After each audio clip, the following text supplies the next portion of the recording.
Drugs.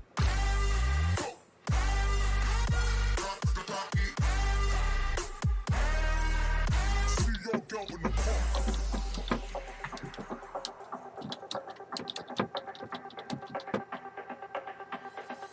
System.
This is Sean O'Malley. You're watching Full Time MMA. Don't be a bagel bite, bagel bitch boy, bagel bitch back. What's going on, full-time family? Yeah, what's going on? We're definitely starting to show off with that new fire Snoop. That shit is heat. What's going on, family? It's early. You know what that means. I got some work today, family. I can't wait to get back to that grind because that cash is definitely needed. So I got a work shift today, so it's gonna be a good day. We got a lot to talk about. Conor McGregor's training for UFC 229, and this is that shit I was talking about, man. I picked Khabib. I think Khabib is the best choice to win, but it's a toss-up. I'm like 53%, 43 or 47. 53% Khabib, 47% McGregor. I'm leaning toward Khabib, but I said we ain't seen nothing from Conor. What if we see some hot shit in his training and he's looking confident and big and ready for some grappling and he's that type of dude. He might convince you and you already can't count him out. And I think I seen what I need. I went from 53% Khabib, 47 McGregor. I'm down to like 51 Khabib, 49 McGregor. That's what I'm saying. That's what this video did. We're going to watch that, but we're going to start the show off with this. Not a world premiere because we played it yesterday, but you still can't find this anywhere on YouTube because I haven't released it yet. So let's just have some fun. Fun way to start the show. Give the full-time family a little more time to roll in the building if anybody wants to be here for the live chat because we're not usually live this early, but let's do it. I ain't even got the video for this, so we're just going to go to UFC Yankovic, and hopefully the Nightbot comes through. I tried to set that up right before the stream today. That's why I was like 1 minute late. We're just going to play this and mute it so we can just see the Snoop Dogg memes while we play this song. Yeah. Hey. You know you fucked up, right? It's just loud in my ears. Mystic full time in the house. McNuggets for the KO. Let's get it. With so much drama in this day and age, it's kinda hard being full-time MMA, but I somehow, some way, keep coming up with content for my hitters like every single day. Now let's get to this nigga Snoop, disrespecting McGregor, thinking that shit was cute. Calling Conor a bitch, what the fuck does that make you? You ain't no big dog, old nigga, you a pooch. And keep it real, Conor didn't even fucking lose. Fook the Mayweathers made $1 million off them dudes, and that's in a pillow fight. Boxing ain't no real fight. How we get knockouts to walk out looking like $1 million like Snoop? I think you sipping too much gin and juice, cause something's gotten into you. What the fuck you thinking dissing one of the dudes getting you paid? Now a lot of people don't like you, got them on Twitter yelling hashtag fire Snoop. Biatch. I thought we was done. Full time in the house. We ain't done. We ain't done. Hey, Mystic full time in the house. Hold up, we ain't fucking done. Cause Snoop came back screaming fuck Donald Trump while watching Woodley beat on Till. Look, brother, you need to chill. Darren ain't American, you must be off the weed and pills, the speed and seals. Cup filled with lean in the vodka. Snoop Doggy Dogg seems to be off his rocker. You don't really want any beef, this ain't boxing. This is MMA, will bring the knees up to your face or take you down and beat you on the ground. Khabib, when I speak to you between every pound, you'll be bleeding, I'll leave your ass up, face down. Pause, walking around with no teeth, making not a sound. Super pause. super pause. Super pause, family. Miss Full Time in the house. Hey, what y'all know about that second verse? But hold up, we ain't fucking done. MMA from the Heartland is back. What up, son? Yo, it's been a minute. That's crazy. I was just thinking about your ass like the other day because I was going through and clearing all the tags out from my old videos and I seen the old hitter call. I was like, where's my boy Ben? I'm sure he's just out there grinding. What's going on, brother? MMA from the Heartland back in the building. Troll Buster in here. Bill Dog Boy. He said, would he retire after GSP? Why would he? GSP, now that day, we're going to talk about that, but this isn't new from Khabib. Khabib's been talking about, and his father, they've been talking about how he's going to retire early and shit like that. So he completely, Khabib could be one of those guys that retires early, whether because he's made enough money, and he's not a guy that needs all the money in the world. But, I mean, if he fucking fought Conor McGregor, he's going to make a lot, and then he won, and then if he won, that's even more money, and then you fight GSP, he's not going to need money after that. And if he beats GSP, I believe he says, then his legacy will pretty much be complete. I think that's what he's getting at. We're going to talk about that once the topic comes up. But first, we got some Conor McGregor training footage. It's got some crazy music in the background, so I'm going to have to mute that. But we're still going to watch it, and we're still going to get excited. Connor Lodge in the building, Webb's PK Vids, Allies of Devastation. Shout out from the 310, Bompton, California. Oh shit, what's going on, Allied of Devastation? What's going on, Bompton? You big and back being bull over there. Bulldog Boy said, why would he retire after GSP? We just answered that. Troll Buster, oh shit, look, the Nightbot popped up. Wait, the alias you set this command to be subscribed does not exist? What? Nightbot ain't working. We're going to get that figured out. I don't know what the fuck's going on with that. But yeah. Oh, maybe I need to change it or something. We'll figure that out later. But either way, yeah, man, Conor McGregor training. Let's get that on the screen. Got it on the screen, but we got to hit play. I got to hit mute first because there's some crazy-ass music. All right, so we're good here. Mute. Desktop audio's on mute. Oh. I got something. Look at Connor. Look at Connor. Y'all can't hear the music, so that probably sounds crazy to y'all. That's it, but we gotta watch it again. Wasn't a lot, but it was motherfucking enough. It's like the Pauly footage. It was plenty. We saw fucking plenty. But also, I got something else. Yo, I'm adding shit to the stream, full-time family. We're learning more shit. I'm also about to add some background music to these streams, like our normal videos, because I normally don't listen back to my own 2-hour fucking streams, because who does that? But I one of them came up on my YouTube autoplay, and I was like, man, there ain't no music. That shit needs some music. You know what I'm saying? So we're gonna get some music in the background. But first.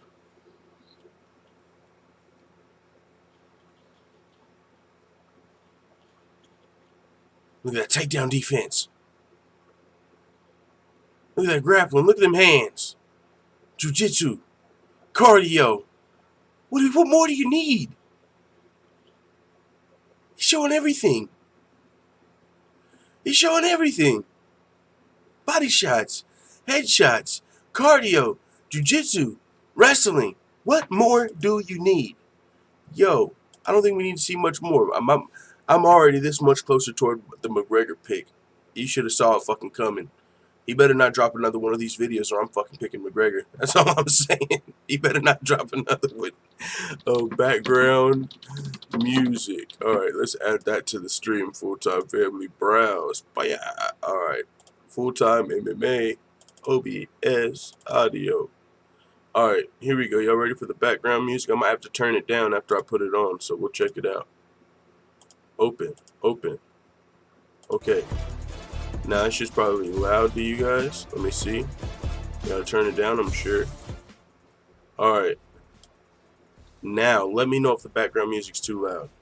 Is it good? Does it need to go up a little louder? This is gonna be on permanently. Probably. Oh, I gotta make sure it's looping. Gotta definitely make sure we loop that joint. Loop. Bada boom. Alright. So yeah, what's going on? Confused the Nightbot? Yeah, the Nightbot's definitely confused, dog. We gotta fix the Nightbot. I literally just added the Nightbot 7 minutes before the stream.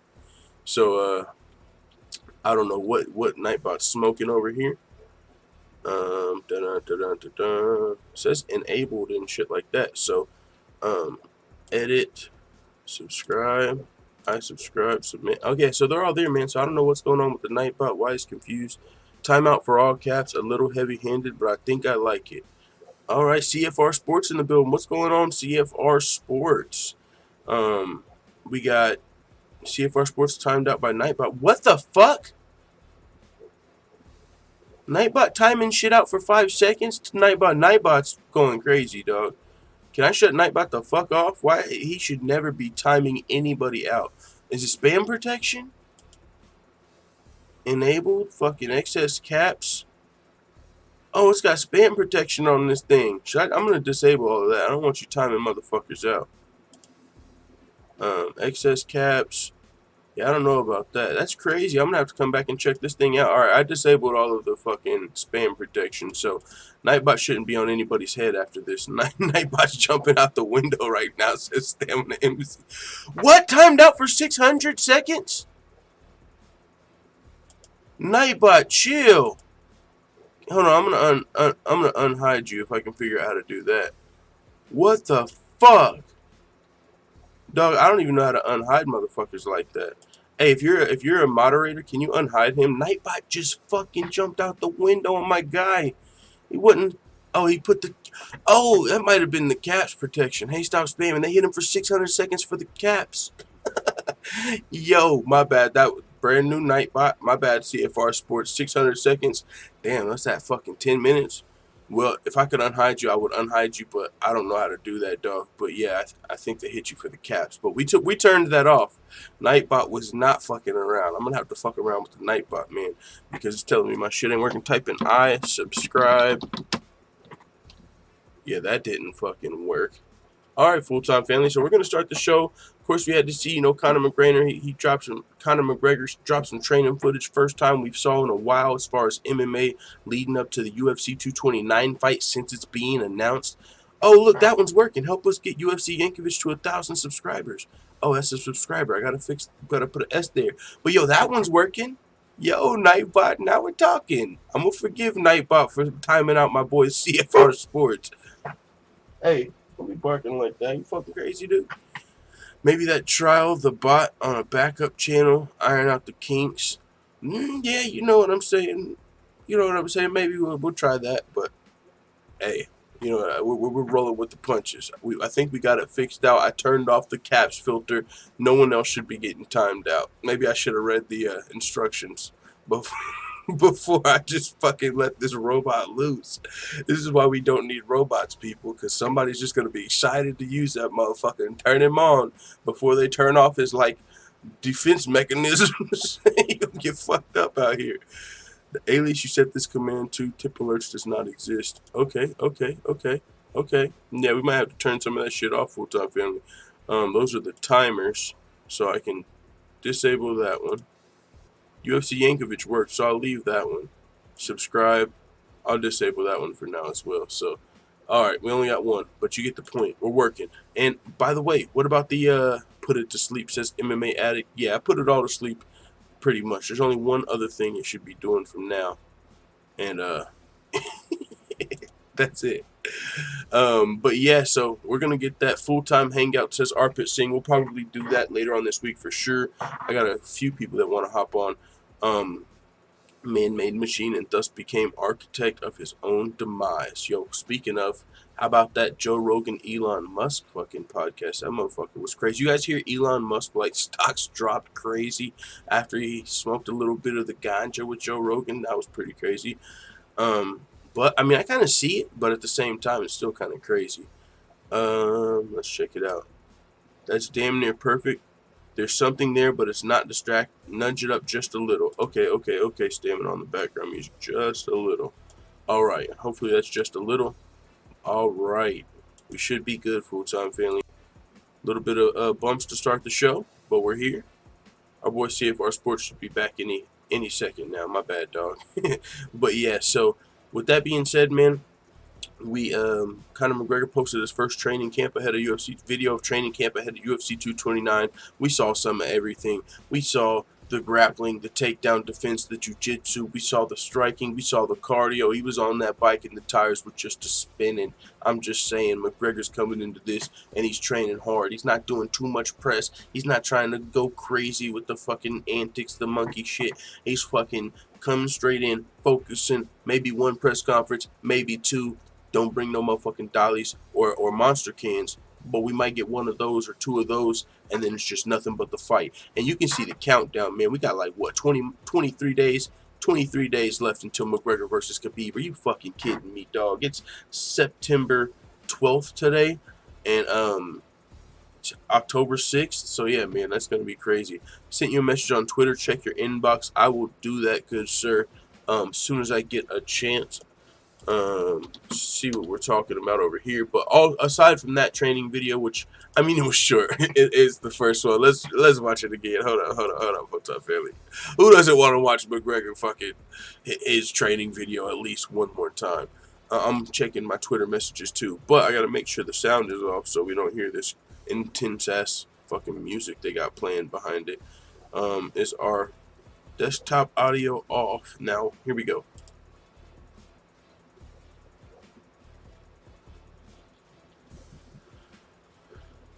Look at that takedown defense against the cage. Oh, knees.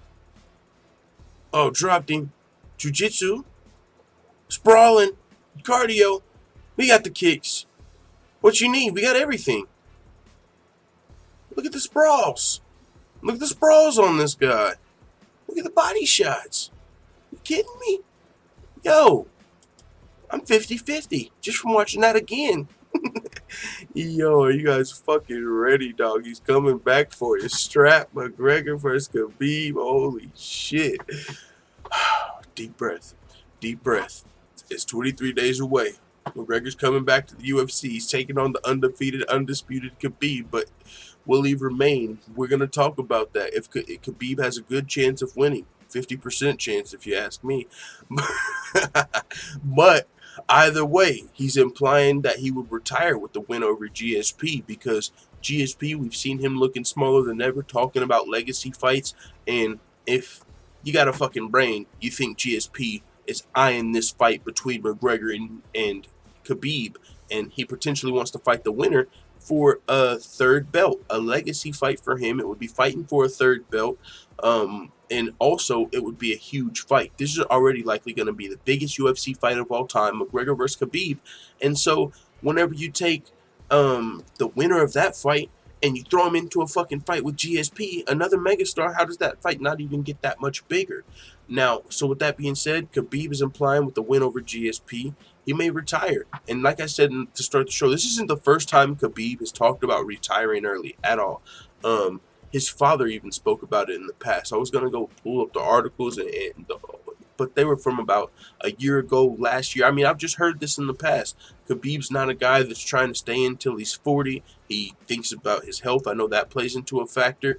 And also, he's in it for his legacy. He is a guy that, if he can remain undefeated, he'll go out on top. He might just fucking leave and go over to Dagestan, and leave the rest of these killers over here in the UFC. Khabib, he's, I don't know, I guess you could say that he's the face of all these new Dagestan fighters, and they're not very new. A lot of them have been in the UFC, but they're all beasts.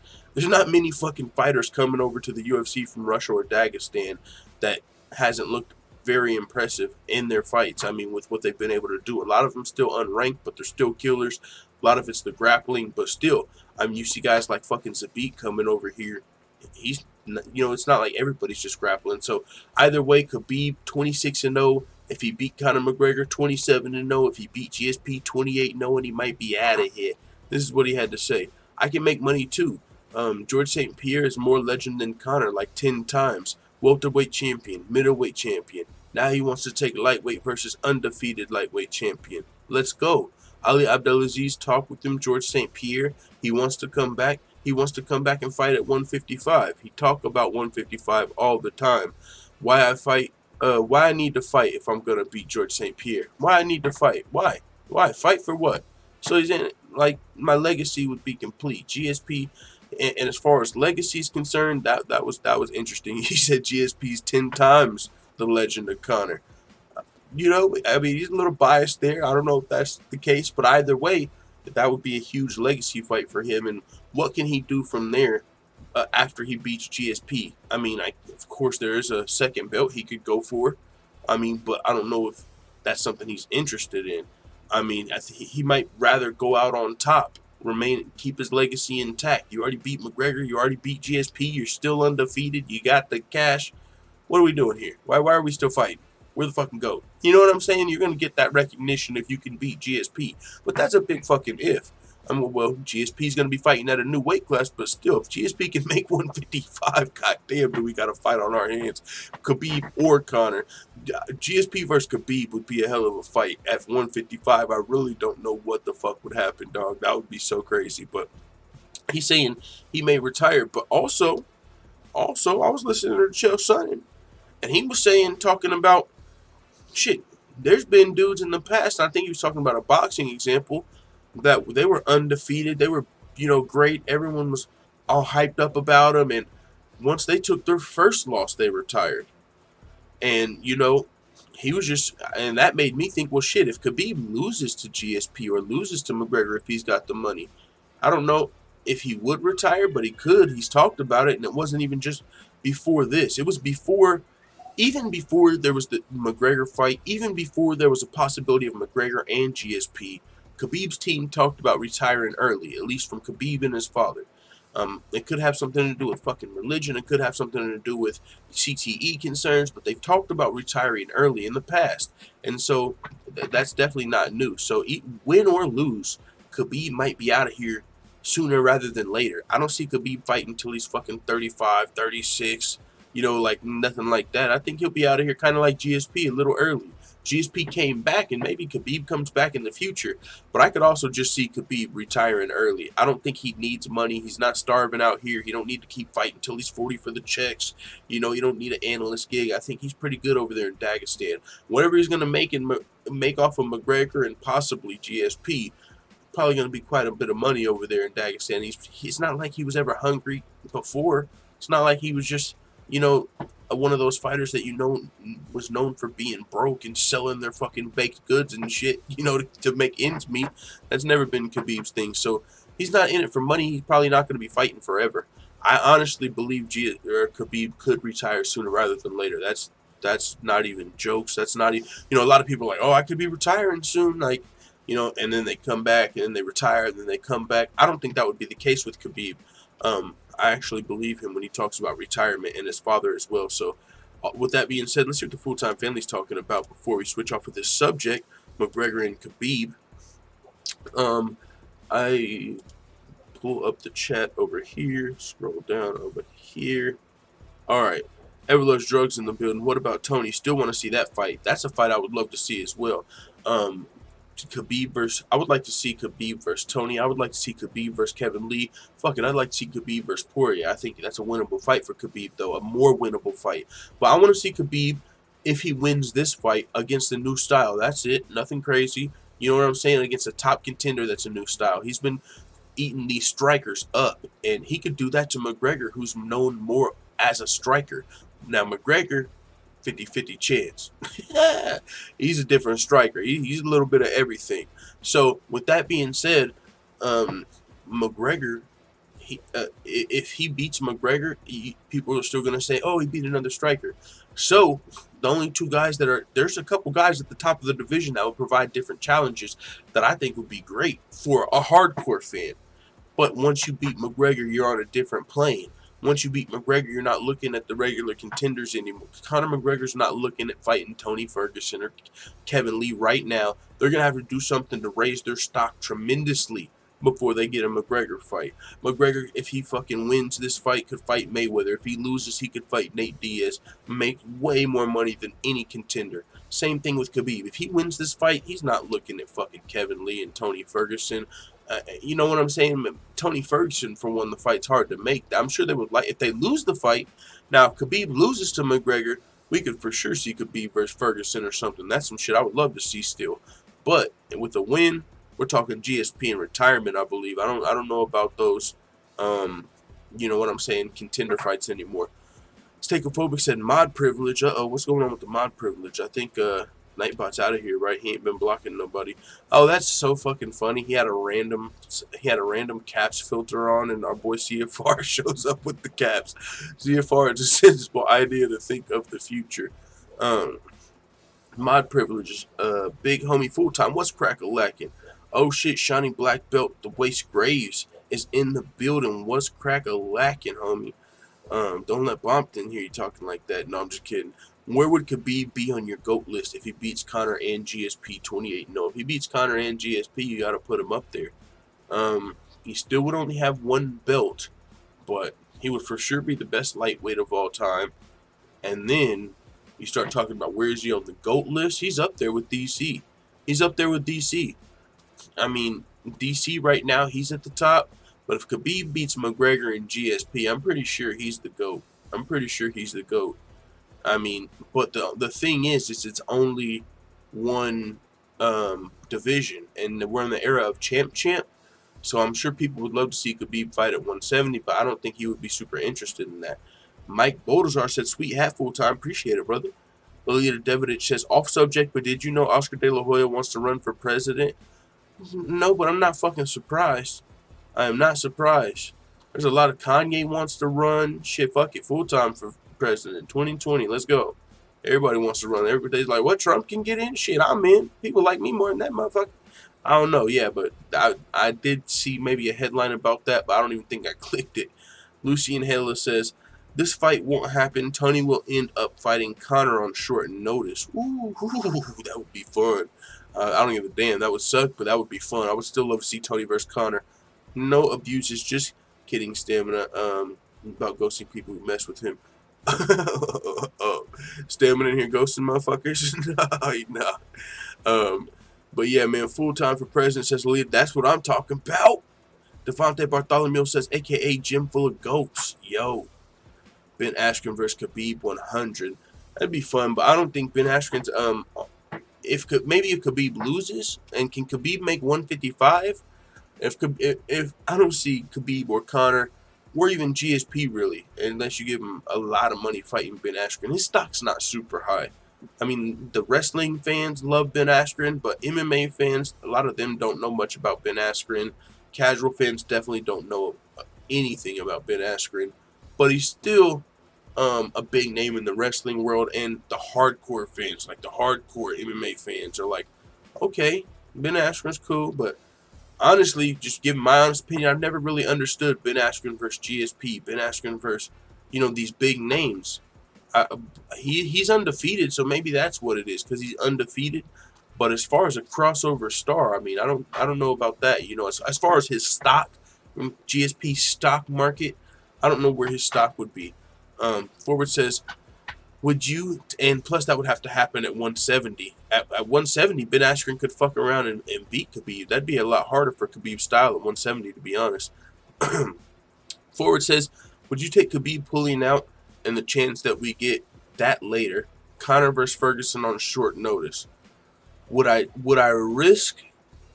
So pretty much what you're asking is, would I risk Khabib versus Conor so we can see Conor versus Tony first, and then you're hoping, I guess, Conor wins, and then we could still see Conor versus Khabib. So, I don't know. Not at this point.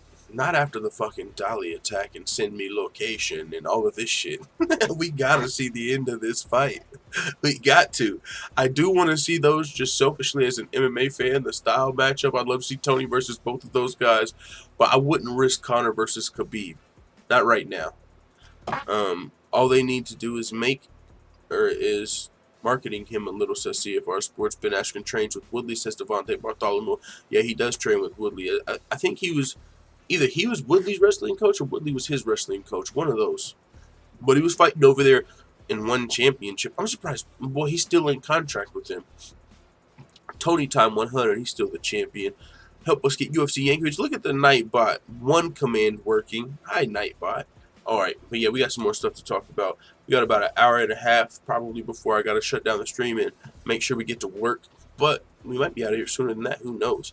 Dean Thomas, legendary Dean Thomas, on his way. I think Dean Thomas, he's not legendary yet. He don't get that respect, but he's definitely underrated. His coaching of Amanda Nunes, fucking, she's a beast. Coaching of Tyron Woodley, he's a fucking beast. I mean, he's coaching some of the best fighters in the world right now.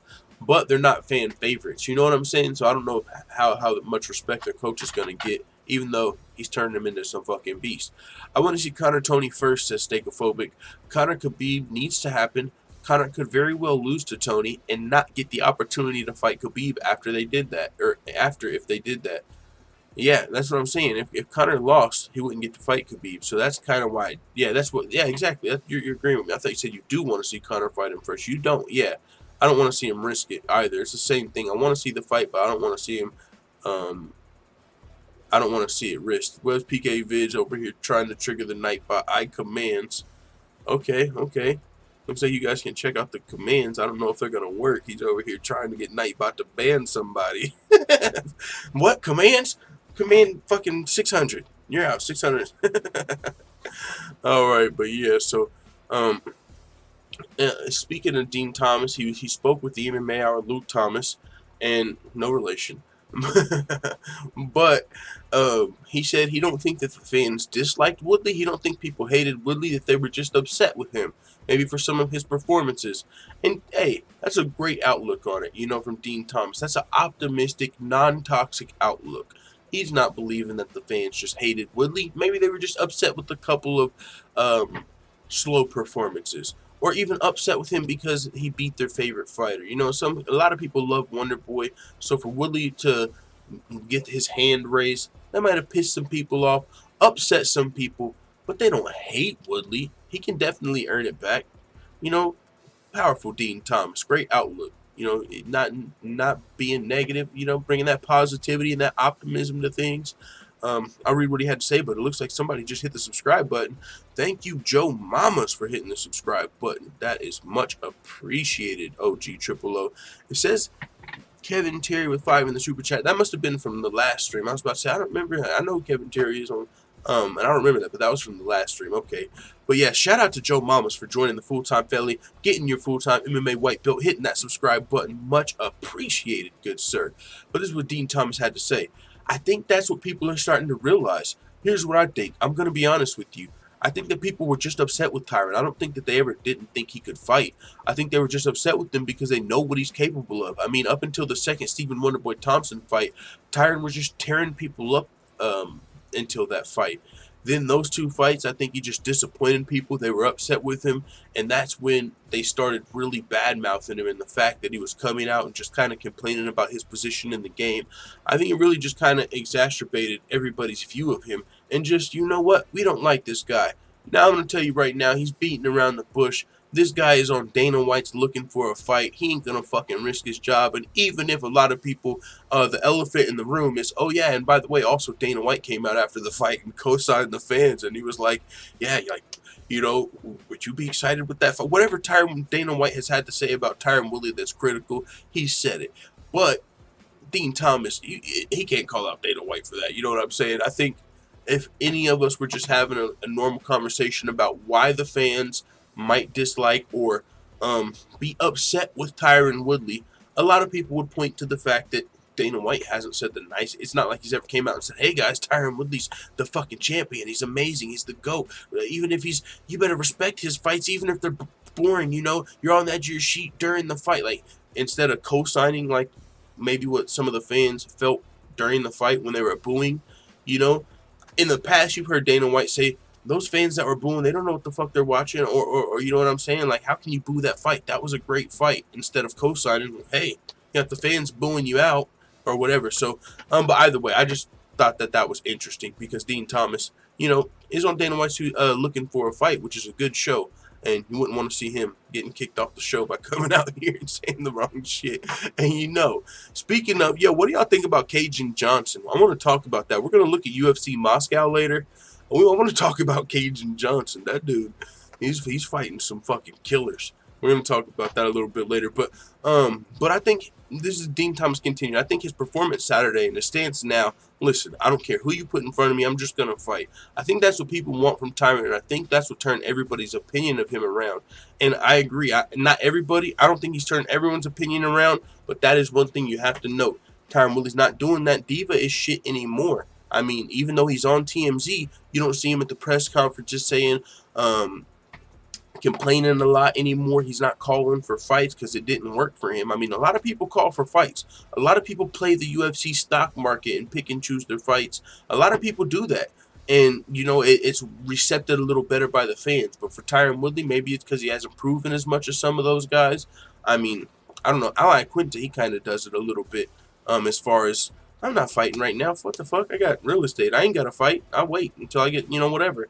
So some fighters get away a little bit with not fighting the next guy no matter what and showing up. But it didn't work for Woodley, and so he changed it. He recognized that, like, yo, let me shut the fuck up. That's what they want to hear, right? Oh, if I got something to say, I'm going to spit it in the booth. He went from venting at the press conference to venting in the booth. I have to check out Tyron Woodley's mixtape if you want to hear his real takes. You know what I'm saying? Yo.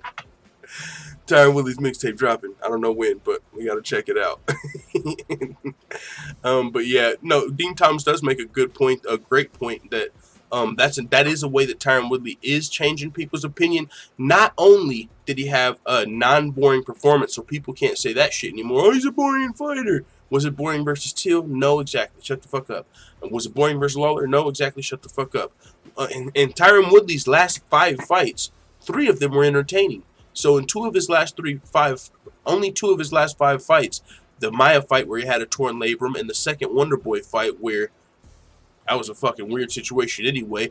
I mean, he was put in a rematch that a lot of people felt like the UFC gave Wonderboy. They're trying to get Woodley the fuck out of here. Do y'all think that the UFC's trying to get Woodley the fuck out of here? Because it sure does come across that way.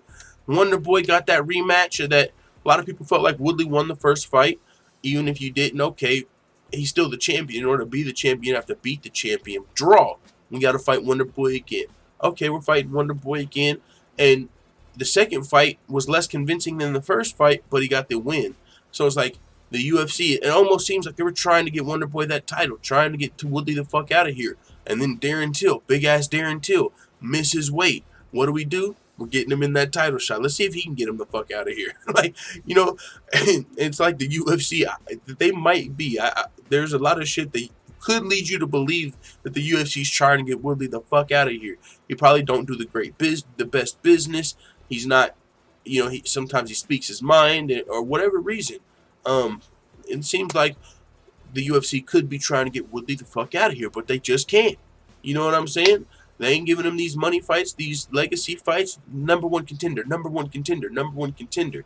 If you're trying to keep someone around, you might let him fight or try and get him in there with one of these easier fights. Usually the money fights are the easier fights as well. I'm not going to lie. I'm not saying fucking, you know, Nate Diaz or Nick Diaz or Conor McGregor are easy fights. But when you're the welterweight champion and you're talking about fighting one of those guys compared to fucking Wonderboy twice, Maya 7-fight win streak, Darren Till, those not only bring you a lot more money, but they're also, the level of difficulty might be dropped just a little bit because they're not the top contender at welterweight. They're either a lightweight or they're a former welterweight that's been inactive. So you would get a lot more money for those fights, and they might even be easier. But the UFC is like, number one contender. No, so I don't know. And then the Darren Till situation, of course, missed weight, argued, barely won the fight. But it's like, yo, if you wanted to put on your fucking UFC tinfoil hat, you could definitely say the UFC was trying to get Woodley the fuck out of here. But, you know, maybe they're not. Maybe they're just, you know what I'm saying? Maybe it's and even if they are, it's not. I'm not saying it'd be anything personal, like they're racist, nothing crazy. But it might just not be best for business. Wonderboy as a champion would be great for business. Darren Till undefeated as the champion would be great for business. You know, Wonderboy, of course, is a champion, super marketable. That'd be awesome for the UFC. They'd probably make a bunch of money with Wonderboy as their champion.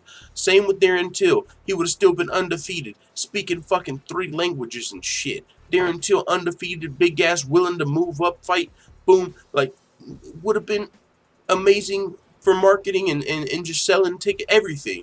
So just for business, it would be better to have one of those guys as the champion. So is the UFC trying to get him in there, get that belt off of Woodley? Because they can't, you know, the UFC's not in the business of selling mixtapes. You know what I'm saying? Yo, but hey, I do think Woodley's going to start to win some fans over. Will he be able to win all of them over? Clearly not. That'll never happen. Nobody's going to please everybody. But will he be able to become a big draw by the end of his career? I don't even know. I mean, he's up there now. He's been on some big cards, but I'm interested to see how these numbers did, especially Valentina off the card. I want to know how Darren Till versus Woodley sold. It probably bombed. I mean, I don't think it's going to be the worst pay-per-view of all time. There's still going to be some support. People still supported Darren Till, and even Woodley. I mean, he's still a bigger name. Whether you want to see him win or you want to see him lose, there are people that want to see Woodley fight. So I do think there was some interest in that fight. I don't predict it to be the lowest UFC pay-per-view of the year, but I am interested in the numbers. But yeah, man, interesting. Let's see what the full-time family's talking about over here. But yeah, Dean Thomas, you know what I'm saying, joined the MMA Hour talking about, you know, Woodley. But yeah, like I said, not only fucking he got a KO and he's not complaining and doing all of that shit. So everything that the haters used to say, oh, you have boring fights, oh, you're always complaining, he stopped doing it. So he's taking away your ammo. So if you continue, if you're one of those guys and we know, like, if we know that you used to say he's a boring fighter, now you can't say that. So if you have a new argument, it's like, all right, motherfucker, you're just moving the goalpost. You just don't like Woodley. If you're still complaining after an entertaining performance and after he's changed up his style, you just don't like Woodley at this point because he took away what you were saying about him. So let's pull up the chat. I'm sure that's a topic amongst the chat. Whatever Stops the Tears says, all these established fighters need to start showing Dana the Great White some fucking respect. Why would he waste time promoting fighters that don't want to promote themselves? And yeah, that's... Now, Woodley definitely promotes himself, but a lot of other fighters don't. Will DJ ever get his title back, says Ivan Hernandez? Whenever he's ready. DJ's going to get an immediate rematch. He might not be the first to fight for the title, but that's because of his health. He's definitely going to get a rematch when he's healthy, but he himself was like, yo, TJ can go ahead and defend the belt against somebody else or whatever, do whatever he wants to do, because I'm not coming back and fighting until I'm healthy.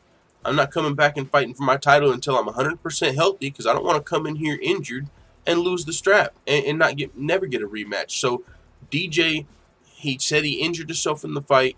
That's the only reason he's not fighting for the title next as of right now. And actually, boom, great transition into this topic. Dominick Cruz versus TJ Dillashaw set for December title fight according to an insider. Now, it's not set. I hate how they do these headlines on this website because they're clickbaity as fuck. There's still a lot of good information on this website, but the headlines are shitty because it's not set. It's not official. Now, it could be agreed upon, and I'll show you what's going on here. But this dude, and I dug into it just a little bit. It wasn't just a fucking fan. It wasn't just me or Ivan Hernandez or Steakophobic going on Twitter and saying, TJ Dillashaw, Dominick Cruz, December. Like, it wasn't just one of us. This is somebody from Dominick Cruz's camp. So, I'm going to go into what the possibilities could be as well and why I don't think that is. But, so this is Jimenez for Arizona on Instagram. He posted a picture of TJ Dillashaw and Dominick Cruz. And he said, Dillashaw vs. Cruz 2, coming soon. Dillashaw, Cruz, UFC, rematch, December 2018. Now, we know Cyborg vs. Nunes is at the end of December. It could be added to that card. Or, now this could very well be the co-main event to that card. Because UFC usually goes by weight classes. If Cyborg's fighting for the featherweight title in a champ vs. champ fight, they could be the main event over Dillashaw and Cruz. I don't know if that would happen. It's a rematch. I don't know if that's the case. But there's another pay-per-view in December. Toronto. These guys could be a main event or a co-main event for Toronto, UFC 231. So I do believe this fight's going to happen. Man, my allergies are fucking with me. 1 second, family. But I do think that this fight's going to happen. I don't know if it's going to be Toronto or Vegas, but I do think that this guy's on to something, and it's not just from this tweet. I didn't just take this article. Check this out. I went to his Instagram, right? Because I was like, who is this guy? Like, does he fucking know either one of these dudes? I wanted to check it out. And so I scrolled down his Instagram, of course, and we'll do that for a second. And he's definitely got pictures and shit with Dominick Cruz. Like, he ain't fucking around. Yeah, I had to scroll down a little bit. Look, here's Dominick Cruz in one picture. And then there's another one where he is with not only Dominick Cruz, but a lot of other people. Where's it at? Right here. Dominick Cruz, Darion Caldwell, so there's him. He's the one saying it, right? He's not just some fucking random fan with no inside information. He actually knows Dominick Cruz. So this guy took to Instagram and said, coming soon. Sounds like there's some real shit to that. Now, of course, he's probably not supposed to be announcing it. He didn't announce it. He just said coming soon in December. So maybe he did. I believe there's something to it. But of course, maybe he could be just someone from Dominick Cruz's team trying to get hype up for the fight. Some people have speculated, like, hey man, maybe this is just one of Dominick Cruz's boys trying to gather up hype for the fight. Like, that's not what I got from this. He didn't go to social media and say, who wants to see Cruz versus Dillashaw in December? He didn't pose a question. He didn't make a motherfucking poll. He didn't say who should TJ fight next. He said coming soon, December 2018. So, you heard it here first, and if not, you heard it here second. TJ versus Cruz could be going down in December. I think it is. Now, here's one thing you got to keep in mind. TJ Dillashaw and Henry Cejudo have squared off on like TMZ and on fucking Mario Lopez's show. They didn't do it on any MMA shows. Ariel Helwani hasn't said shit about TJ Dillashaw and Henry Cejudo. But they went on some poppy shit. You know, their big audiences, TMZ and Mario Lopez. I forgot what he used to host, but everybody knows Mario Lopez. But he had his own show, and they went on 2 separate shows, TJ and Cejudo, and they were squaring off with their belts, facing off. And Mario Lopez was damn near announcing the fight, like, just look forward to these guys squaring off in the future, squaring off next, something. So I was like, okay, that fight could very well happen next. TJ Dillashaw's got a lot of options, but I'll say this. Of his bantamweight options, it's Dominick Cruz. And it's not anybody else. It's not Marlon Moraes. It's not Rafael Assunção. None of these guys. It's Dominick Cruz. And he checks off every box. Who's the biggest money fight at bantamweight? Out of those 3 names, Dominick Cruz. Who's the legacy fight? Dominick Cruz. You got a close loss to Dominick Cruz. You want to come back and get that win. I mean, if you beat Dominick Cruz, everyone says you're the greatest bantamweight of all time. Because right now they say it's out of Dominick Cruz and TJ. So of course you want to fight Dominick Cruz. So of all the bantamweights, it's for sure Dominick Cruz. It's not going to be Marlon Moraes, and it's not going to be Rafael Assunção. That's just facts. The only person that has a chance over Dominick Cruz is Henry Cejudo because he's a champion. If TJ Dillashaw wants to cut down to 125 still and take that second belt, then he might skip Dominick Cruz. But other than that, this fight very well could be happening in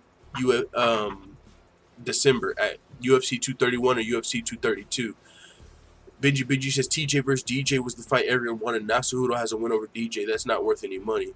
Yeah, I mean, if DJ could get his belt back, it might still be worth the money if he could beat Cejudo in the trilogy.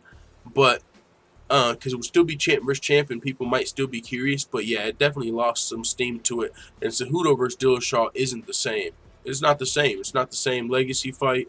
So really, I don't think Cejudo, you know what I'm saying? Like, I don't even know if that would be a huge fight. It's not even about Cejudo, like, deserving the champ versus champ like Demetrius did. It's more about what does TJ want to do. He's got the options right now. I'd rather see Cruz versus Cody too, says Steakophobic. That'd be a good fight. But it wouldn't even be a #1 contender fight, so that's not going to happen. I mean, it would be for Cruz, but if they fought, that could be a bad situation because Cody smoked Cruz in the first fight. I mean, it was maybe closer than you would think, but the breakdance moves made him smoke him. It was phenomenal. He was in there dancing, dropping him, doing all type of shit, pop locking and doming. I mean, so if you had that rematch, Cody could very well win. If Cody beats Dominick, he ain't fighting for the title. And then Dominick lost to Cody, so he ain't fighting. You would literally lose a potential money fight if you did that. The UFC or Dominick Cruz would never do that. Now that Cody lost the belt and there's no way they would ever do that. Stamina MC said, I'm not on board with Cejudo TJ thing yet. Cejudo running before he walks. Yeah, man, Cejudo's got some fights he can have down there. He's fought a lot of the contenders, but he's got some fights. He doesn't have, I mean, I'm on board. I would definitely watch it. I wouldn't complain if it happened because he does have some credentials. He has beat, I mean, you could say Cejudo's cleared out the division aside from the DJ rematch, but he can't get the DJ rematch right now because DJ's injured. So, if not, who does he fight if not DJ? I guess the winner of Pettis and Formiga, that's a great fight. They're fighting at UFC 229. The winner of Pettis and Formiga, they'll probably fight Cejudo next if he doesn't fight TJ. But just to be fair, he is pretty marketable. He, bilingual, speaks Spanish, fucking Olympic gold medalist, beat Demetrius Johnson. He could definitely, you can make a case for him fighting for that third belt. But yeah, it's not like I want to see Cejudo versus TJ or nothing. But CFR Sports says TJ versus Cruz is a fight I want to see, but Cruz has been so inactive. Yeah, man, for sure. It's funny you spelled Cruz different ways. You spelled it with a Z the first time and then an S the second time. But yeah, man, for sure that'd be a good fight, and I think it'd be one for TJ. Really, it's a legacy fight and a money fight. But Dominick Cruz, yeah, he's had those convenient injuries. Another one of those guys that's had some convenient injuries. You know what I'm saying? Like, he's been able to kind of sit on the sidelines and just wait for title fights. And then when you do have a fight with the top contender, injured, and now we're back to waiting on the title fight. We're not, whatever happened to Rivera versus Cruz. It was scheduled. He agreed to the fight, and then he got injured. Now he's, going for the title fight. But if he doesn't get the title fight, if TJ fought Cejudo, I think Dominick Cruz would have to fight someone else. But that's why I think this fight's going to probably happen. Because honestly, if you're the UFC, I know a lot of people don't like looking at it as a business, and maybe I should stop. I need to start looking at shit as a fan and not a business. But if you're the UFC, it makes a lot more sense to put Dominick Cruz in this title fight instead of against a contender. Because if you're the UFC, this fight sells. The rematch. And like I said, it's the biggest money fight, not just for TJ, but for the UFC. There's already a history here. TJ, they've already fought once. Dominick Cruz is one of the greatest of all time. So, this fight sells for the UFC more than those other fights. And if you put Dominick Cruz against a Cody, or if you put Dominick Cruz against Jimmy Rivera and he loses, you lose out on that Dominick Cruz fight that you could have sold. So, that's why I believe this fight happens at bantamweight. Even potentially over the Cejudo fight. So, Jimenez for Arizona looks like he announced it. I believe what he had to say. Like I said, it's not like he put out a fucking poll that says, who wants to see Dillashaw versus Cruz? I don't think he's just trying to hype the fight. I think he knows something, dog. He's part of the crew. Sorry, family. Fucking allergies killing us over here. But alright, so now that we're all cleared up, Cruz versus Dillashaw 2, likely happening in December. I think you can book it, but of course it's not official. Gary Kendrick Jr. in the building says, what has Dominick Cruz really done for the UFC? We have short-term memory, and I don't care if Strikeforce, I'll wait. He's done a lot. He's got the rivalry with Uriah Faber. He bantamweight champion for a while. Great on the desk. Don't forget his commentary, brother. Don't forget the Fox, how great he is in that role. The commentary booth, he's great in that role. He does a lot for the UFC. Not just that, he's got great at trash talk. He sells fights. He's definitely one of the highest selling bantamweights before Dillashaw and Garbrandt. He's as far as the bantamweight division, you gotta put some some respect on Cruz's name. Now, what has he done for me lately? That's a different question. What have you done for me lately? That's a different question. But he's done some shit for the UFC. Like I said, and you said, as far as the UFC is concerned, all Dominick Cruz is an analyst. Let's ask the casuals. I mean, yeah, but he's also still a commodity. He's still known as, amongst the fans, as the bantamweight GOAT. Not every fan. I mean, but who can you, other than Dominick Cruz, who is it? He's in the conversation regardless. He's still known as one of the greatest bantamweights of all time. So even if Dominick Cruz is just an analyst, I don't think that's what it is. He's more than that. Because look, if he fights TJ, that gives value to your champion if you're the UFC. If your champion, who is now TJ Dillashaw, gets a win over Cruz, now your champion is the greatest bantamweight of all time. So that's something Dominick Cruz can still provide. If your champion TJ Dillashaw fights Marlon Moraes and wins, people still aren't going to concede he's the greatest of all time. If your champion TJ Dillashaw fights anybody, Rafael Sunsao, they're not going to say he's the greatest of all time. That's something else Dominick Cruz brings to this fight, to the UFC. If your champion can beat Dominick Cruz, now you have the greatest bantamweight of all time. So he would definitely raise TJ's stock. That's what Dominick Cruz would do. He would raise TJ's stock. And the UFC and TJ would love to have his stock raised. Stamina says, as fans, we all need to shake this money fight and pay-per-view draw nonsense from our minds. None of us enjoy the fight more knowing the UFC made fuck tons of cash. It's not relevant to our entertainment. And that's a great point. I look at this a lot from because it's more realistic. I mean, whenever we look at money fights and pay-per-view draws, we're just being realistic because we know that's what matters to the UFC. So that's us just being realistic as to what might be next. As to what we want to see, oh yeah, we want to fucking see Cody versus Cruz too. We want to see him breakdancing again and all type of shit. But that's just not going to happen. But what are we going to do? Sit here and fucking be mad at the UFC all day? Fucking, I want to see this fight. I would love to see this fight even though we know it's not going to happen. I would love to see Marlon Moraes versus TJ Dillashaw. What do you guys think about that? We know it's not going to happen. It'd be a great fight, but it's not going to happen.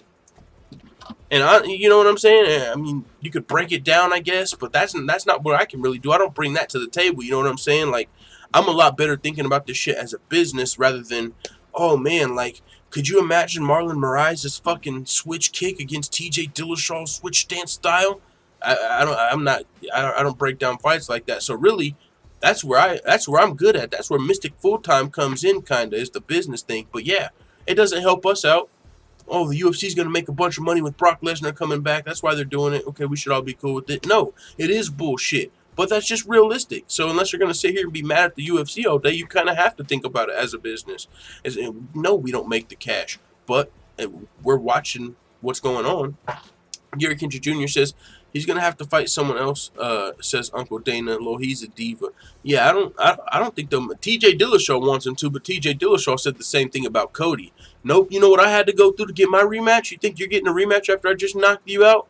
T.J. said he wasn't giving Cody a rematch. But you start looking at the legacy aspect, the money aspect. Cody made the most sense. Fight Cody again. So it sounds good to say Dom's not next, but as far as bantamweights, he's next. He's got to be. Even though you might not want to see it because, like I said, he hasn't been out for a while. You might not want to see Dominick Cruz fight for the title. But as far as what's next at bantamweight, I'm just telling you what it is. That's next. It makes all the sense. Not for us, I guess, but it does make the sense. Legacy and money. It checks off both boxes. This is the right business. This is the fight business, Big Full Time. That's what I'm saying. This is the fight business. It's not just who do we want to see fight on any given day. I'm sorry. This is a motherfucking business now more than ever. Now more than ever. Even before, the entertainment era, it was still a business. But now more than ever. Fucking now, it's even more so a business than ever with all this new, and it's not even new. Entertainment's been a part of it. But it's never been as highlighted as today. Fighters needing to be entertaining and talk a little trash, sell their fights. It's never been as necessary as today. And so, yeah. Sign the contract, says Chris Crook. Gary Kincher Jr. Oh, yeah, we already read that. Benji says, oh, man, USADA strikes again. We're doomed, man, down. USADA is worse than a drunk uncle, says Steakophobic. And you know what's crazy? Fabricio was critical of USADA in the past. In the past, he was a guy that said, I think USADA's too fucking strict. Like, he didn't come out and say, I want to be able to cheat. But he said, yeah, USADA's a little too strict. So that's interesting. I don't know why Fabricio would do that, right? If you're cheating, why would you come out and speak against USADA? That's going to make them look at you like, what? We're too strict. What the fuck are we missing? Like, And it's crazy because that's happened. Because it's happened now. Fabricio in the past was critical of USADA. And maybe now we know why. Because he failed his drug test, but now we actually got the suspension. He's suspended by 2 years for USADA for a failed drug test. And what's crazy is he still lost his last fight. You know what I'm saying? He lost his last fight. Maybe he took it after his loss. I don't think it was in competition. It says, the former UFC heavyweight champion was formally given a 2-year suspension from USADA on Tuesday as a result of a failed drug test earlier this year. Werdum, 41, tested positive for the antibiotic steroid trenbolone, and it's a metabolic. Oh wait, and its metabolite. I'm not reading them damn fucking names. Epitrenbolone in an out of competition urine screening conducted on April 25th. So it was out of competition in advance of his fight against Alexei Olenek. So he lost to Volkov. Probably like, all right, I can't lose. I'm trying to go out on top. Maybe he thought he was going to go out on top, beat Olenek, retire, and fucking, you know what I'm saying, Russia, who knows. But it was out of competition leading up to this fight. If you recall, he was supposed to be the main event of UFC Moscow, but he was taken out of UFC Moscow and replaced by actually his fucking arch nemesis Mark Hunt, which is crazy how that went full circle, because when Mark Hunt got taken out of his fight at home in Australia, in Sydney, he got taken out of his fight with Tibura. Fabricio replaced him. That whole shit came full circle, bro. It is so fucking crazy because Mark Hunt and Fabricio they don't like each other. Mark Hunt don't like Fabricio. He called him a chicken shit, dog shit, coward, and all type of shit in the past because he didn't want to come to fight him. And Fabricio was like, I don't want to come to Australia. He said something about the taxes and, I'm not trying to come over there to fight you. Like, if you want to fight me over here, we're good. And regardless, after that, Fabricio ended up going to Australia to fight Tibura. So he went over there to fight Tibura, but not Mark Hunt. So Mark Hunt was like, you fucking coward, blah, blah, blah. And Mark Hunt got taken out of that fight. So Fabricio took that from Mark Hunt, kind of. The UFC gave it to him. But now, full circle. Fabricio, and of course he failed a drug test. We know Mark Hunt don't like fucking people that fail drug tests. So of course he fails a drug test. And now Mark Hunt's coming full circle and taking his fight. So Fabricio took a fight from Mark Hunt. Now Mark Hunt took a fight back from Fabricio. But it's crazy how that shit all played out. That shit went full circle like a motherfucker. But yeah, Fabricio Werdum suspended by USADA 2 years. He's gonna be out. He's already 41. When he comes back, he'll be 43. Shit, he might fuck around and come back, and there'll be a Legends League by the time he comes back, or fuck around and be a free agent, and or fight one more time and go to Bellator at 44 or something crazy. But yeah, Fabricio Werdum, as far as his career could be over. 41 years old and you get flagged for 2 years, you might not come back. You got to be on the sideline for fucking 2 years, and then what, once you're 43, get back in a training camp? Maybe. I'm sure he's going to stay active, but this could be the end of Fabricio. I don't think it will be. You know, a lot of the times these heavyweights stay around a little longer. 199 in the super chat. Full-time salute. Peace to the chat. What's going on, PK? Boxing and MMA. That is dope. I appreciate that super chat, brother. Much appreciated, man. Scary Kendrick Jr. says he's done. Bro, tell him to fight Vanderlei Silva, Chael Sonnen at Bellator. Yeah, salute to PK Boxing and MMA. Make sure you guys check out his channel. It says PK Boxing and MMA. I don't, if you're interested in boxing MMA. I haven't ever been on your channel. Like, I subscribe just to show love. But yeah, I haven't seen your videos. But either way, man, salute. Appreciate that $1.99 for the super chat. Steakophobic says Dana White has been kind of killing things, in my opinion, not in a good way. Super chat, my brother. Yes, sir. Thank you very much, man. That helps out a lot. So yeah, man, Fabricio out, suspended. Mark Hunt's taking his fight. UFC Moscow's this weekend. We're going to take a look at that toward the end of the show. I once saw a box, says Do D. Gary Hughes Jr. says, I've already forgot about John No Bones, and I'm a hardcore. Yeah, man, and now we're getting some fights that could potentially headline Madison Square Garden. He might not be coming back until 2019, to be honest. I need to get focused and get back to work, says Steakophobic later, fam. All right, man, hey, thanks for stopping through, saying what's up, chilling in the chat. Appreciate it. I'm going to be getting to work myself a little bit later. Who is on at the top by the end of 2020? Bellator or UFC? By 2020, I still think UFC. Bellator is going to be on top. It'll probably be in like 2025, like to actually fully eclipse the UFC. I don't think it can be that soon. I might be wrong. Who knows? Ivan Hernandez says, who's at the... Oh, we just read that. All right, so yeah.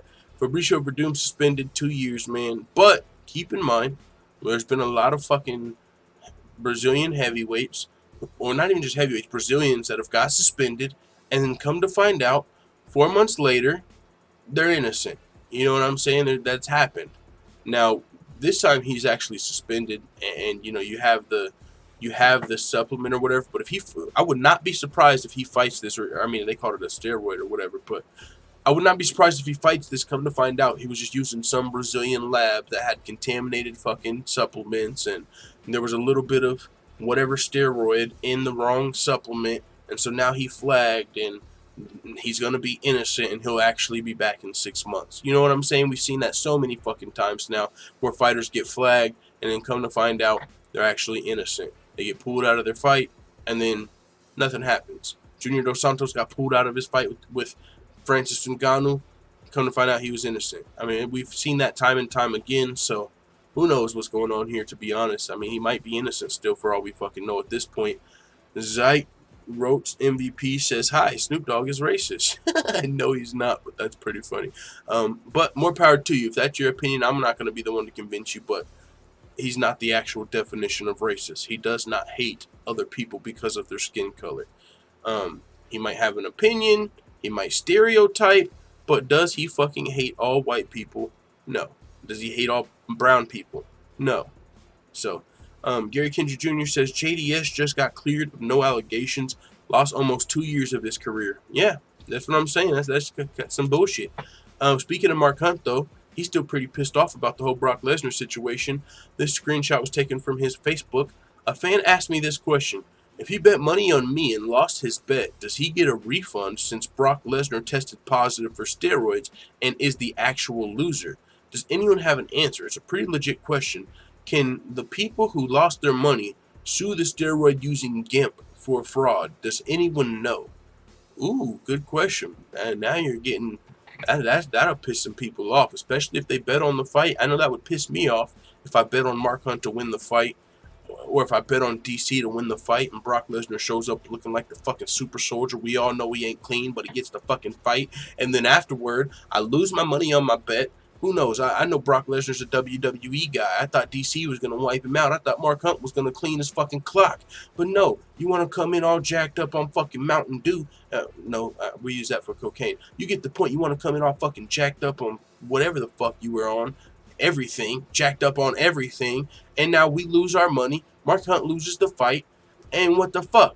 You come to find out you tested positive.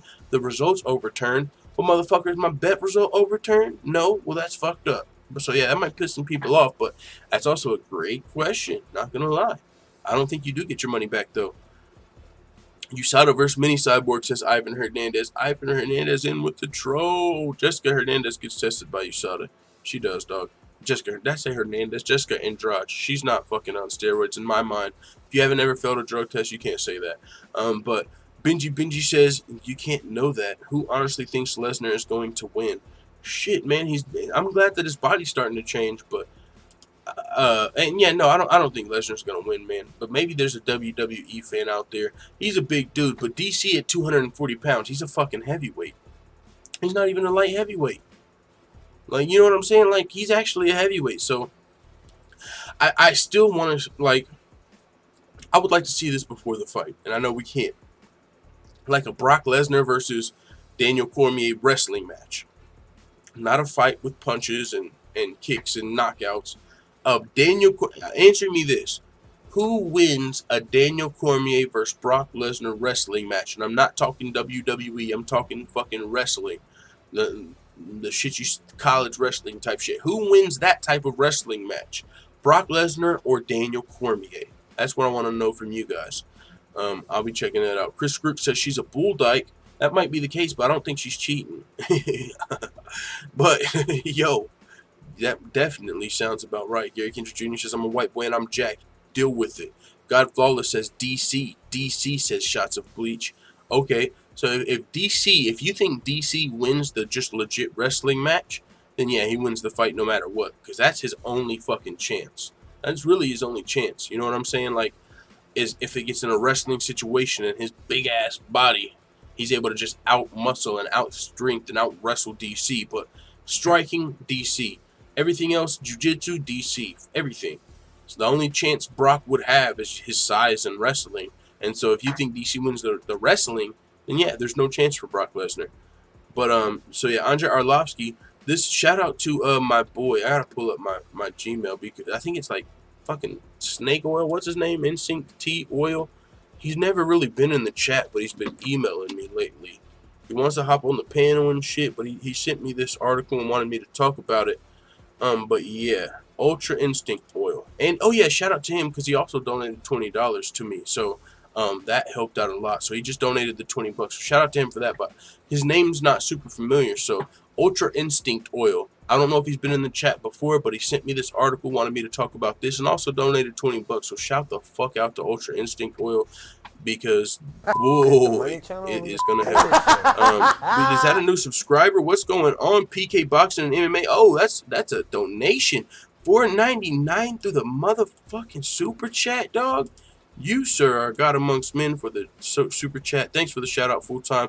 I'm a huge fan of both sports, but I mainly do MMA breakdowns. Sorry if you already answered, but who do you think is next for DC? No, I haven't solved that yet, but yeah, man, salute to PK Boxing and MMA. Make sure you subscribe to him if you haven't. Thank you very much for that support, man. But yeah, man, who do I think is next for DC? I was starting to feel like that John Jones might have some legs to it at Madison Square Garden. But I'm going to say, since Woodley vs. Covington may headline Madison Square Garden, I'll say I think Brock Lesnar is next. And I'll say that because he said he was going to defend his light heavyweight belt once, and that would have made sense. He would have had time to do that. But the guys that he could have defended it against are Corey Anderson, Ilir Latifi, and Alexander Gustafsson. Corey Anderson and Elo Latifi are now booked to fight each other. So there's for them fighting DC. And DC said he's not going to fight Gustafsson. So there's nobody now at light heavyweight for him left to fight unless he takes the fight with Gustafsson. And I don't know if he's going to do that. He said he isn't. So if we believe him, he's not. So I don't think he fights at light heavyweight unless John Jones comes back, and that would still be a heavyweight. So I think next is probably going to be Brock Lesnar, honestly, in January, and then maybe we could see John Jones for his retirement fight. Ooh, that might be the case. But thank you again for that $4.99, man. That is much appreciated. Benji says, Brock shouldn't be allowed to fight. I believe Brock Lesnar has a submission win on his record, though that doesn't mean he's got as good of jiu-jitsu as Daniel Cormier. I'm not saying he has zero jiu-jitsu. I'm just saying as far as who has the edge in jiu-jitsu training, that's going to be DC. He's going to have the better submission defense, the better chokes, just more jiu-jitsu, practice. Gary Kendrick Jr. says, people seem to forget Daniel Cormier is a natural heavyweight. He was killing himself to get to 205. He's going to do Brock worse than Kane did. Ooh. I don't know if he's going to do him worse than Kane, but damn, wouldn't that be crazy if you just got me hyped up, low-key. I just imagined Daniel Cormier just like ground and pounding Brock and shit, just fucking ragdolling Brock, just beating the shit out of him. That might be a fucking crazy fight, dog. What if he did that to Brock? That'd be crazy. Gary Kendrick Jr. just got me hyped, but yeah, that would be crazy, man. Shots of Bleach says, I like oil. What PK Vid says, super chat. Not like that, though. I gotta change it. That shit got stuck in my head from fucking months ago, dog. Months ago, I heard that on another channel. And just the way that the super chat came out, it's always been fucking stuck in my head. Felony Charles Bennett's channel, they say it like that over there. It's stuck in my fucking head. But I want to make my own version like that, but a different tone, like and completely different, but just to where I can get that shit out of my head. Gary Kendrick Jr. says the bigger question is who would win versus DC and Cain Velasquez. They're teammates, man. That's like asking who would win between Valentina Shevchenko and Antonina Shevchenko. Like, one of them would win, but they would never fight. But that is a good question. I don't know who would win. Is Cain healthy? That's a great. I don't know. And it's also a fight you would love to see, but you would just never get to see it. Ivan Hernandez says that Cain bout was total destruction, but Lesnar, he had Lesnar spinning backwards from one side of the octagon to the other. God's Flawless says, I don't see DC defending that light heavyweight strap. Not now that those guys got booked. I don't see it either. But he said he would, and you know what I'm saying? It's like, if you're not going to defend it, then are you going to vacate it? Or are you just going to hold on to it until the Brock fight? CFR Sports says Brock is a juiced-up fighter who admitted this on the conference call with Mark Hunt. Yo, if you haven't yet, do me a favor. Hit the thumbs up button if you're finished biting your bagel, and also check out that Nightbot. UFC Yankovic, we're trying to get it to 1,000 subscribers. I'm going to do something. I don't know if it's going to be a giveaway because I'm broke, but I'm thinking of something I can do for once we hit 1,000.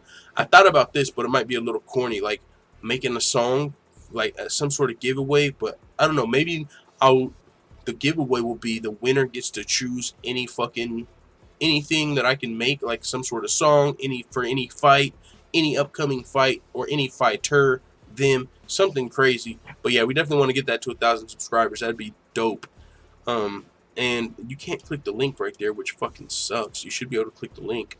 We got Flawless says, don't forget Brock has his own gym at home.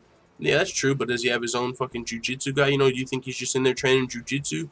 Or is he fucking, in the free time? Do you think that's what he's doing? I'm not sure. Maybe he is. But I don't think that's the case. It's not like he fucking needs jiu-jitsu for WWE. I don't think he's just been, getting off work from the WWE like, okay, it's time for jiu-jitsu practice. But who knows? We ain't been there. Call it the full-time family room. Okay. I Yankovic says, well, it's PK Vidge. I think it's like it would be UFC Yankovic if that command worked. Let's see. Yeah, it's not working. It is what it is. I got to figure out the Nightbot. Stream still going strong, says Forward. Yes, sir. We got 2 more topics to talk about before I got to get out of here. Got to be to work at 3 p.m. Eastern. So I still got about an hour and a half before I have to be there. But I got to download all my podcasts and put them on my phone before work and get ready, get me all my shit, stop and probably grab a bite before it works because I ain't going to have my car. So I ain't going to have a ride at lunch to do my thing. So I got to get ready, you know what I'm saying? But Thank y'all for coming through and chilling with the stream. We got a couple things to talk about. Andrei Arlovski storms off Russian TV after it airs his TKO loss to Alistair Overeem. So Andrei Arlovski over there taking on who's he fighting? Not Marcin Tybura. He's fighting like another fucking Russian dude. Shabil Abdurkhamov, I believe. Andrei Arlovski's taking on Abdurkhamov, and Abdurkhamov's from Dagestan. You know what I'm saying? He's a Russian heavyweight, but Andrei Arlovski, for some reason, I've always felt like his ass is Russian too. You know what I'm saying? Like, he just looks like a Russian. Last name too, like Andrei, the way it's spelled. Like, yeah. So both of those guys, I kind of feel like are Russian, even though Arlovski's less because he's not from Dagestan, I guess, more Americanized or whatever the fuck. But, and it seems like he's getting played on Russian TV. That's why I say that as well. But he got pissed off at a Russian interview, it looks like, after they aired his TKO loss. Like, what, you motherfuckers got me here? You know what I'm saying? And you're airing my loss? Like, we're supposed to be talking about my fights, not watching me get knocked the fuck out. So let's see what's going on here. Probably have to play it with no sound. For show. Let's see. Cut off this sound. Desktop audio. Let's watch him walk off. Alright, of course they're showing the knockout. Let's see him walk off the... Where the fuck is he walking off?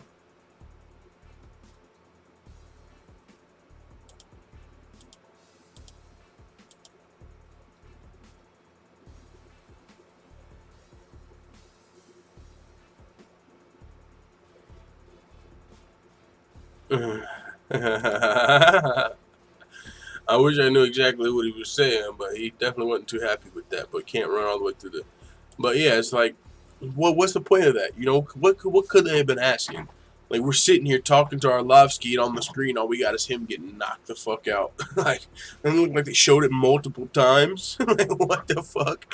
So Arlovski a little bit pissed off, walked off of that interview, but he's got a fight coming up this weekend. Hopefully that doesn't get him too distracted. I actually picked Arlovski to get the edge. You know what I'm saying? In this fight against Abdurkhamov. He's looked great in his last 3 fights, even against Tuivasa in a loss. Andrei Arlovski's been looking good. So Jose Aldo, moving on though. Let's see what the full-time family's talking about before we move on to Jose Aldo. Gary Kiddridge Jr. says, time is running out unless he's going back on his retirement word. Yeah, that's what I'm saying. If he's going to fight John Jones, though, as far as Daniel Cormier is concerned, like, he's going to have to go back on his retirement word at least for a few months. Because if he's talking about retiring by March or April, right? So if he fights Brock Lesnar January, end of January, when he's eligible, or even February, early February, you only got a month or 2 to fight John Jones. Unless you come out of that fight unscathed, you can't fight Jones. So, fucking, if he beat Brock Lesnar and he took a little damage, he might just have to say, all right, guys, I know I said I'm going to retire by my birthday, but I actually have to fight this one last fight.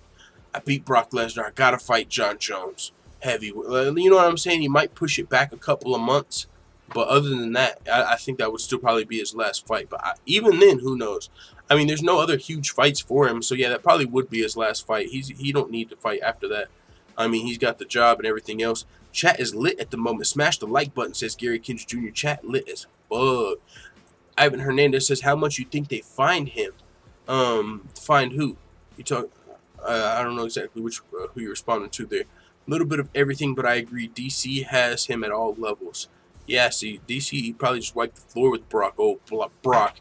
But you know, this is MMA. This is MMA. This is heavyweight. It's also heavyweight. It's not just MMA. It's also heavyweight. So you can get caught. You definitely can get caught. Ivan Hernandez says, Andrade versus Shevchenko, how the fuck Mini Cyborg make 115? Man, she's a beast, man. She did what she had to do, probably working with fucking George Lockhart, UFC Performance. I don't know what she's doing to make 115, but she's doing it. And she's doing it well. Doing it and doing it and doing it well. No, she's making it, though. But that's what I say, Andrade versus Shevchenko. But I want to see Andrade versus Namajunas first. Because if she wins that fight, then we could see Andrade versus Shevchenko, champ versus champ. That would be crazy.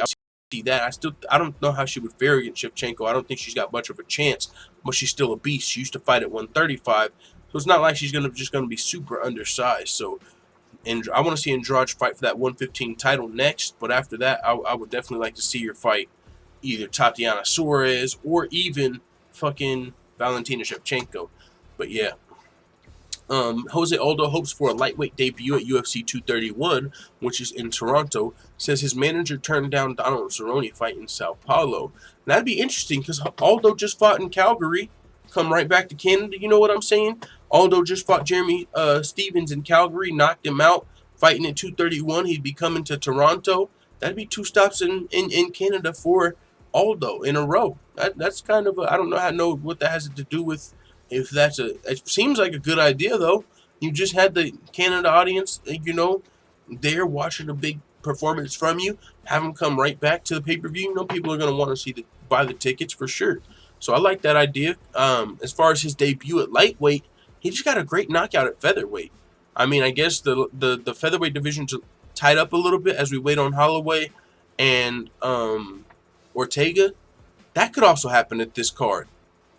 Or Holloway and Ortega was talked about for this card. I mean, Brian Ortega said the contracts are out there, and we don't think Max Holloway is going to turn it down. So Jose Aldo fighting on the same card as Brian Ortega and Max Holloway, that would be fucking awesome. That happens a lot of the times. The UFC will do that, I've noticed. A guy that has beat a guy in the past, they'll be fighting on the same cards, And I think what that helps with is, like, let's say you've got Max Holloway fighting in the main event and Jose Aldo on the main card or on the pay-per-view. Well, whenever you're playing Jose Aldo's highlights, some of the times you might bring up Max Holloway, or it might make you think of Max Holloway. Oh, that's who beat him. Like, oh, Jose Aldo was the featherweight kingpin, of course, until Max Holloway. And then, so, as the show goes on, Max Holloway's on the card. So, I mean, that's just some more business shit that probably goes on that fans probably don't give a fuck about. But I think about shit like that. So, with that being said, Aldo also returning to Canada, probably on the same card as Holloway Ortega. That's a big deal. That'd be a great place for him to fight. He said his manager turned down the Cerrone fight in Sao Paulo. Let's see what he had to say. Oh, this is one of those articles where they ask him the question and then they give his whole fucking answer. Yeah, we ain't got time for all that, but we can just speculate off the headline. Honestly, it's really, you know what I'm saying. We're not gonna go too crazy, but he's hoping for a lightweight debut. He's talked about fighting at lightweight in the past. I mean, before it was when he was the champion, talking about potentially going up and trying to reclaim or get that fight back with McGregor, chasing him to lightweight. So he's still probably looking to go up to lightweight. It would still be a fresh start. But I'll say this. If Brian Ortega wins against Max Holloway, Jose Aldo would be a fresh matchup for Brian Ortega. And Aldo has definitely established himself again as one of the top contenders with that great knockout win over Jeremy Stevens. So Aldo staying at featherweight, it's not crazy to think of him getting another title shot unless Holloway, if Holloway wins, yeah, Aldo, you might want to go up to lightweight because you ain't getting another title shot against Holloway. It just is what it is. So, yeah, we'll see what happens. But we could have saw Aldo versus Cerrone in Sao Paulo. That fight, of course, would have had to happen at lightweight. He says his manager turned it down, but this is the thing. The UFC hasn't been super open about letting Cerrone going back down to 155. So it looks like maybe there was an offer because he says his manager turned it down. But Cerrone, we know, is now going to be fighting Mike Perry at 170. But Aldo versus Cerrone at lightweight definitely would be a fun fight, but it's not happening. Let's see if he talks about why his manager turned down Cerrone. Let me just look for the Cerrone one specifically. Cerrone. Oh, I'm on the wrong side. I gotta be doing a Control F over here. Cerrone. Alright. You mentioned the Toronto card. Did I give you any specific opponent? You mentioned Pettis' name earlier. Alright, so let's see what he's talking about. We got quite a bit of fucking Cerrone right here. We'll read this part. When they mentioned the Toronto card, did they say any specific opponent? Pettis was a request from fans. I got many messages saying he would be a great fight for me next. They also asked me to fight in Sao Paulo, but there was not enough time to get it done at lightweight. They even put me to fight Cerrone, but it wasn't done. I'm waiting for Didi now. I'm talking to him, and when he finds a good name, they'll agree to it. We'll fight. So, I don't know why he wouldn't be wanting to fight Cerrone, but yo, that Pettis fight, Aldo versus Pettis, that's a blast from the past, and that'd also be a great-ass fight. Former featherweight champion versus the former lightweight champion. Fun style matchup. Aldo versus Pettis at lightweight. That would have been a good fight for Aldo if Pettis didn't get the fight against Ferguson. Of course, that's a bigger opportunity. But I'm not going to lie. Pettis versus Aldo, now that you mention it, that shit's a great fight. Cerrone was offered to you by the UFC? Exactly. The UFC offered. When Glover pulled out and they had no main event, they asked if there was a possibility for me to fight. We accepted depending on the opponent, and they offered Cerrone right after. He had already agreed, and Day didn't think it would be good because there wasn't enough time. We needed time to rest before we started another camp again, so it didn't happen. But we're waiting right now for Didi, and that's his manager, I believe, to talk to them again so we know who we're fighting. So they didn't feel like there was enough time to fight Cerrone on short notice. But they said that they accepted the fight depending on the opponent. They just felt like they were giving Cerrone more respect because they needed more time to train for Cerrone. But right before that, they accepted the fight depending on the opponent. Then we come back saying, all right, anybody, huh? How about Cerrone? Well, no, we might need a little more time. So you're kind of like admitting, you know what I'm saying? Well, it's giving Cerrone respect. You're not saying that you ducked him, but you're admitting that you fucking didn't want smoke with Cerrone on short notice. You know Cerrone will take it anyone, anywhere, anytime. Cerrone was down, and it was at lightweight. That would have been a great fight, and it would have been the main event of UFC Sao Paulo. But we still got some great fights, probably even better. I mean, as far as we got Pettis versus Ferguson, so glad we're not seeing Aldo versus Pettis. We got Cerrone versus Perry. That's a great fight, and Aldo's still likely going to get an opponent. We'll see who it is, but could have been Cerrone. Just a coulda, shoulda, woulda. Let's scroll down on the chat. Yeah, I'm way high. All right, Gary Hines Jr. says, leave Cowboy alone, guys. He's a pioneer of our sport. Anyone, anytime, anywhere. I hope Cowboy gets the WPK boxing and MMA. Says Perry's putting Cowboy to sleep. Yo, that could happen. He's training with this camp. Cowboy's coming into the fight pissed off. Perry hits fucking hard. Cerrone's a more well-rounded technical fighter, though, to be fair. If all things were given, Cerrone could easily pick apart and probably even outsmart Perry in a fight. You know, being that experienced fighter. You know Cerrone can handle a knockout artist, stay on the edge like Alan Jouban or Max Griffin was able to do. Cerrone can do that. He can beat Perry. But he's going to be coming into this fight pissed off, and not only pissed off, Perry's training with Cerrone's team. So they're going to be showing him how to beat Cowboy. So that makes it that much fucking tougher for Cowboy. CFR Sports says, yeah, let's hope Aldo is back. We just need some more leg kicks. Yeah, man. Gary Kinch Jr. says, what was Aldo's buddy that had the Titanic record and got the shit beat out of him? I can't remember. I'll wait. Yo, I don't remember who that was. Forward says, we all love Cowboy Gary Kinch, but damn, this Perry fight is a scary fight. I see what you did there. But yeah, man. Valentina Shevchenko ready for a fight with a real professional, Joanna Jedrzejczyk. I think this is the fight that is going to happen next. Valentina Shevchenko's manager, Roger Allen, joined Coach's show again last night to clear up a lot of the shit going on. Nico's team calling Valentina a bully and all of this nonsense. But one of the things that I got from the interview, now he couldn't officially announce anything, or he didn't say that they knew exactly what was coming up. But whenever I was listening to the end of the show, I got the feeling that this fight might be next. Valentina versus Joanna. Because, you know, he was asking people on the show what did they want to see Valentina fight next. And nobody said Joanna, but, you know, people were talking about, ooh, she can get the win back over Alexis Davis or whoever the girl is that has a win over Valentina. We want to see her get that win. Or Caitlin Chukagian. We'll see Valentina fight Caitlin. You know, mentioning all these possible names, and no one really said Joanna, but at the end, and we've heard this also in the past, I mean, there's been some speculation, but at the end he was like, you know, there's a lot of people that want to see that Joanna fight. And he said in the past, whenever Joanna Jedrzejczyk offered to step up and fight Valentina Shevchenko, whenever Amanda Nunes pulled out, he said that social media post got a lot of traffic. There was a lot of attention. And honestly, that's a huge gauge as to what the fans want to see if there's a lot of traffic on a post. And so with knowing that and him putting that stat out there, I do think this fight's next. Joanna, it makes sense now for Joanna to fight Valentina if they didn't do it now. And it's a more legit title fight. Valentina versus Nico was really like Valentina just going to beat up on some chick and take the belt from her. Nico probably shouldn't have been in that fight. She found a way out of the fight. And, hey, she was a paper champion. It is what it is. That's what happens when you're a champion off of the Ultimate Fighter show. Technically, yes, you were a UFC champion on paper. But were you the best flyweight in the world ever? No. That's never been the case. Valentina's always been here. It's just not the case. So, with that being said, Valentina Shevchenko would have likely beat Nico and took the title. But that's what we expected to happen. And shit, even in this fight, we still expect it to happen. You expect Valentina to beat up on Joanna. unless you're maybe more of a casual fan, the casual fans don't really know about the history that these girls had in Muay Thai. The casual fans don't know that Valentina and Joanna both used to fight Muay Thai, and that the fact that they fought 3 times in the past, Valentina won every single one of those fights.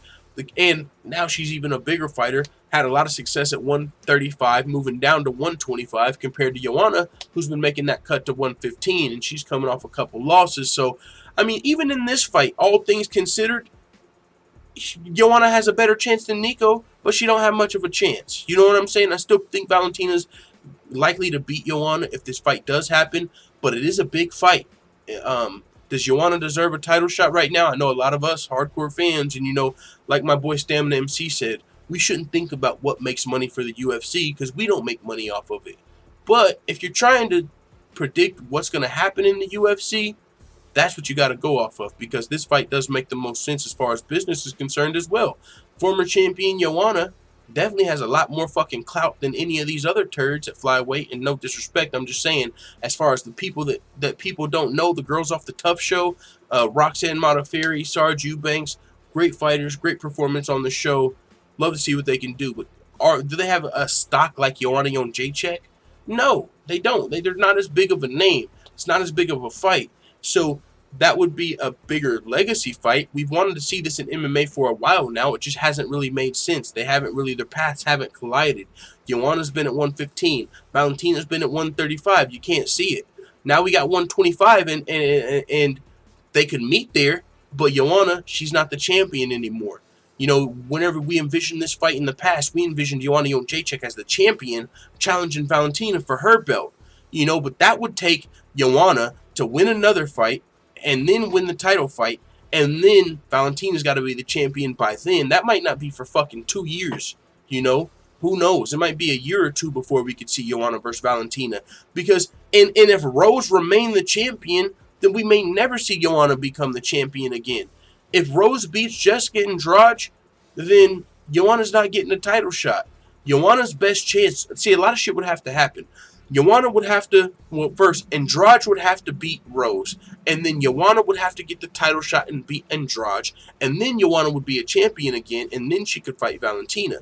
But right now, the fact that Nico Montano pulled out of this fight and got stripped, now the belt's vacant, this opens up the path for Joanna to step in now. We ain't got to wait for Andrade to beat Rose and then wait for you to beat Andrade. Now we can see Joanna versus Valentina now. We can see this fight now. It can happen. It would make sense. It wouldn't be crazy because it would be for a vacant title. And it would be a title fight still. And it would still be a title fight because it's vacant. You know, it'd be different if Joanna just went up and fought Valentina in a #1 contender fight. Winner fights Nico. Now we're fighting for a fucking belt. So Valentina versus Joanna makes all the business sense. And what do you want to see? You can tell me in the comments. You probably want to see Joanna versus Tatiana. I want to see Joanna versus Tatiana. I want to see Joanna versus Tatiana on the same night that I want to see Rose versus Andrade. But what you want, you don't get what you want. Sorry, that's just not how it goes. You know, it's what makes the best business sense. That's what's going to happen. And that's why I believe it's going to be Valentina versus Joanna for that inaugural strap. Now, when it happens, I don't know. But Valentina has let it be known she wants to fight with a real professional. She doesn't want to fight with someone that can potentially miss weight again and have to build up a damn fucking fight. The UFC promotes this whole fight, and then somebody pulls out or doesn't make weight. Sorry, Sarge Eubanks, you know, just like Nico, you've missed weight in the past, so there's no guarantee there. You might not get the title fight now. You might have to show you can make weight again. And that's only for certain fighters, though. Now, if there was a fighter that had weight issues in the past, and they were very marketable, they might still get the chance, as we saw with, you know, we have seen fighters get rewarded for making weight, but it really depends. There's a lot of factors, right? It's not everybody. Darren Till, though, got that opportunity after missing weight, but it's still an excuse for some of the other fighters. So I don't think Sarge would get that opportunity here. They don't want to risk it on somebody that won't make the weight. Joanna, we know she'll make the weight. She's been cutting to 115. Of course she can make 125. So, with that being said, let's see what Shevchenko had to say as far as that. She said, I'm moving on. If at some point she will show that she deserves this fight, that she really knows she's going and she's ready for this fight. I think she is not ready for this fight, but if in the future she will show it, I will think about it. The division has to move. The division has to fight, and the belt has to be in play. The fight for the belt has to happen before the end of the year. I will gladly fight Joanna because she's a real professional fighter. And also because I've already kicked her ass and I know she don't really want no smoke and it's a bigger fight. You know what I'm saying? But she didn't say that part. But that's facts. If you're Valentina, shit, you've been sitting out how long waiting on fucking Nico? You've been waiting on Nico for like 9 months. You ain't been getting paid for those 9 months. So now it would be nice to also get the biggest payday possible. The belt's going to bring you money anyway. And I know Valentina isn't just in it for the money, but everybody's in it for the money. Everybody's in here fighting for a prize. Of course, they want to build their legacy up as well. But Joanna Jedrzejczyk, that payday would still be nice after having to wait for fucking a fight that never happened for 9 months. Valentina could use a check right about now, I'm sure. You know, everybody. Roger, Pavel, I'm sure everybody would like a little bit of a check right now after going however long we've been waiting. I mean, ever since Valentina fought Priscilla Cachoeira, she's been waiting on Nico for a fight that really never fucking happened. So she's been waiting like 9 months, not getting paid, not fighting. Like Cyborg said, I get paid to fight. I don't get paid to sit and wait. So Valentina's been sitting and waiting this whole time. And so, you know, maybe that's another reason that Joanna fight makes a lot of sense. Because she might have not even thought she could fight Joanna until she became a champion again. So we'll see what, I think it'll happen. We'll see when, what card. It could be UFC 232. I mean, Cyborg versus Nunes. That'd be a big night for WMMA. That'd be fucking, oh my God. Oh, shit. Oh, my girl's still asleep. I gotta chill, but family. Motherfuck. Oh, shit. Yo, I know y'all are wondering why am I going crazy. Oh, shit. Remember this? I talked about UFC 228. Amanda Nunes. Oh, my God. Oh, I gotta send this idea to Coach. He's gotta talk about it. Yo, fucking... I was telling you, UFC 228 could have been the biggest night of WMMA history if Amanda Nunes would have agreed to fight Cyborg. You know why? We would have fucking had Cyborg versus Nunes, Valentina, Cyborg, Nunes, and Valentina all on the same card. 3 of the WMMA GOATs all on the same card. Now, all fucking 4. Put Joanna in the mix, dog. Yo! Talk about WMMA. Cyborg, Nunes, Shevchenko, Joanna, all on the same fucking card. Can I get a motherfucking check? Yo! That's what Chris Crook said. But it's not just all women's. I don't think it's going to be all women's. I'm talking, now you've got the 4 women's fucking pound for pound arguable GOATs. Rose took it from Joanna, but she still got the legacy. You got the motherfucking Cyborg, Nunes, Shevchenko, Joanna. Champion versus champion fight. Champion versus champion fight. What?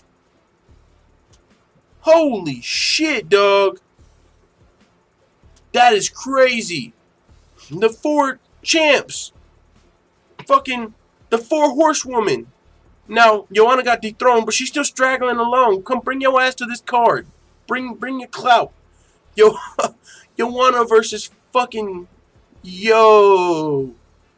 And someone said, fuck it, make it all women's. You can make it all women's, but, I mean, I don't know what other... You could, what, Suarez or someone on the card? Like, I don't think they'll do that. I mean, it could be all women's main and co-main, but that's fucking crazy.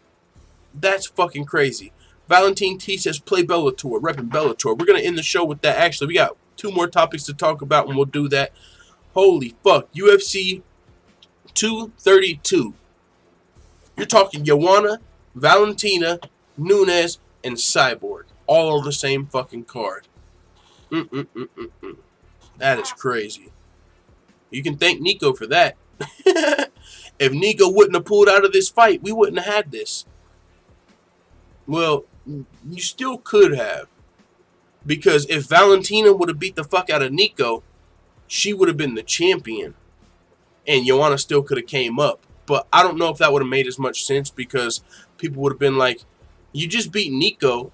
That was already kind of a gimme fight. Now we're fighting Valentina, which you're probably going to win that one too, instead of the top contender. I mean, we still could have had it, but it wouldn't have been as crazy, I don't think.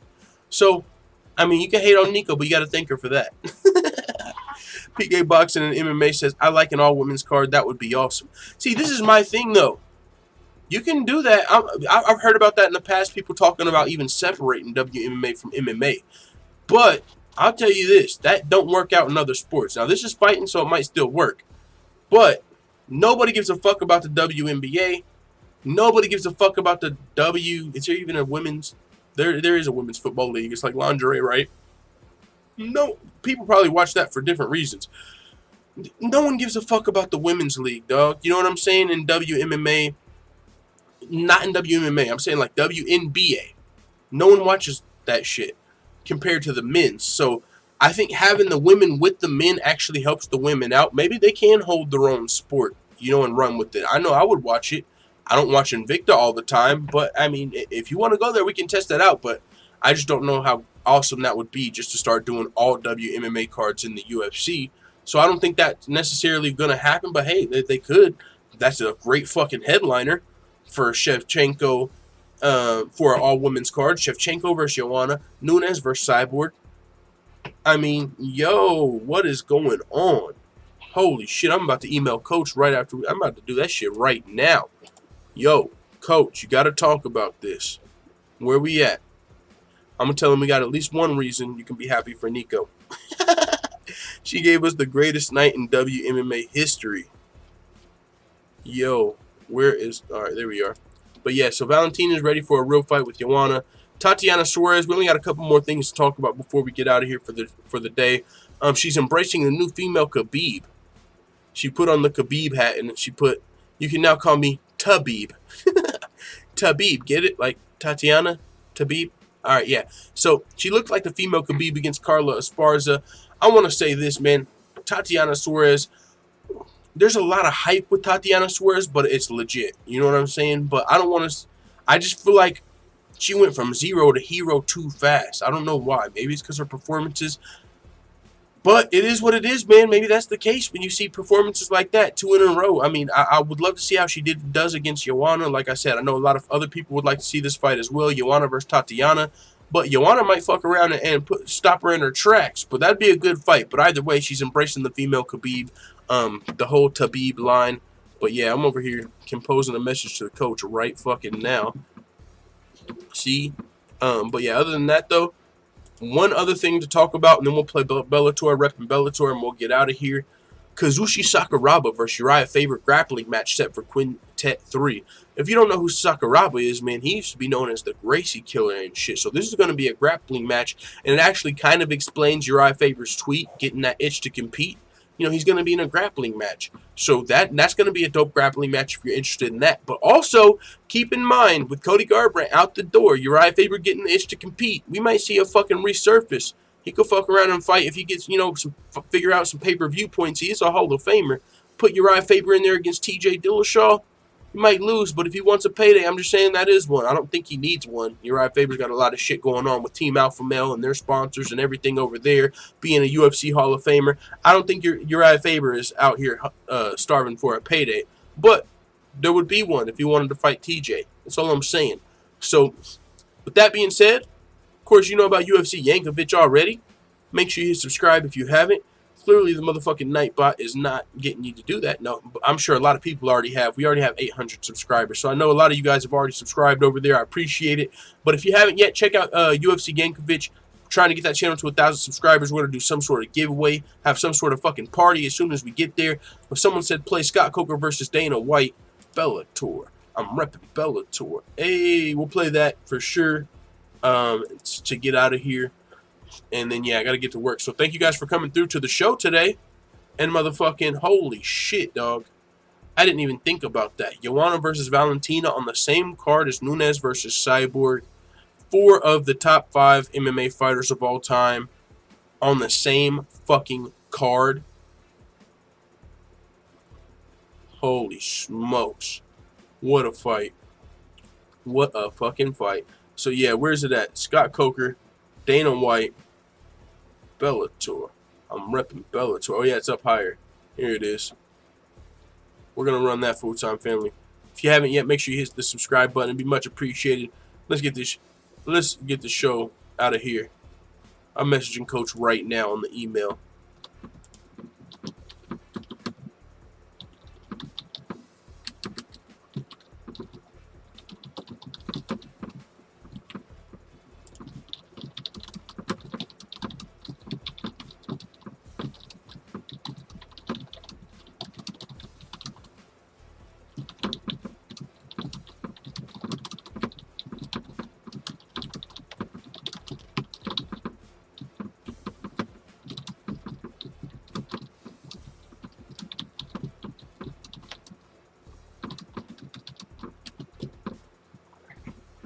I'm like a...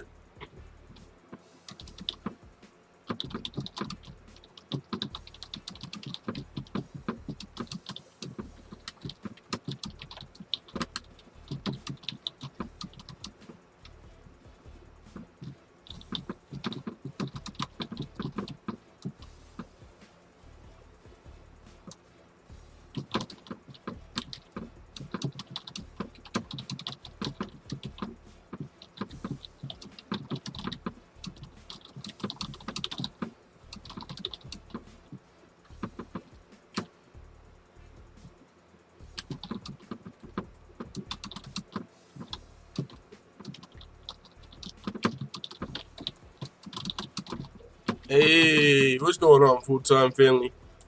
Yeah, man, thank you guys for coming through the show. I'm over here sending Coach an email about this potential card, man. We got to hear him talk about it. You know how it goes. Coach, make sure you subscribe to CSH Combat Sports, Greatest WMMA channel on YouTube. And salute to everybody else that came through. Webb's PK, Boxing and MMA, Gary Kendrick Jr., Bro, Cream Cheese, Bagels, G's. That shit makes my penis twitch.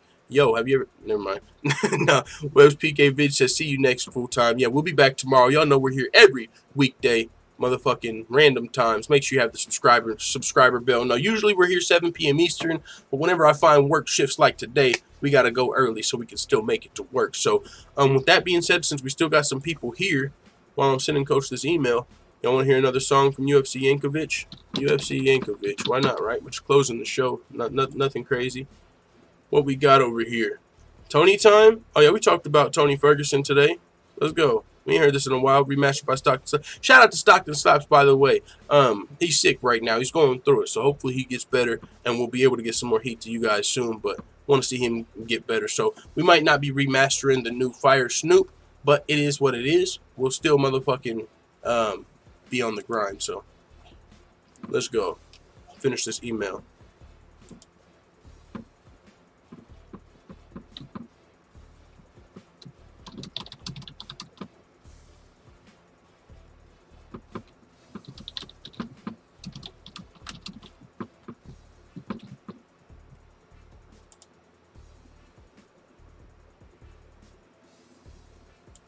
If this stack up will make way to big mystery.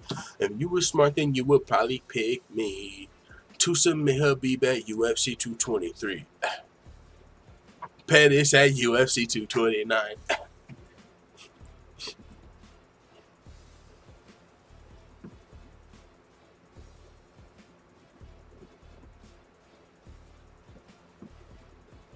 Hey.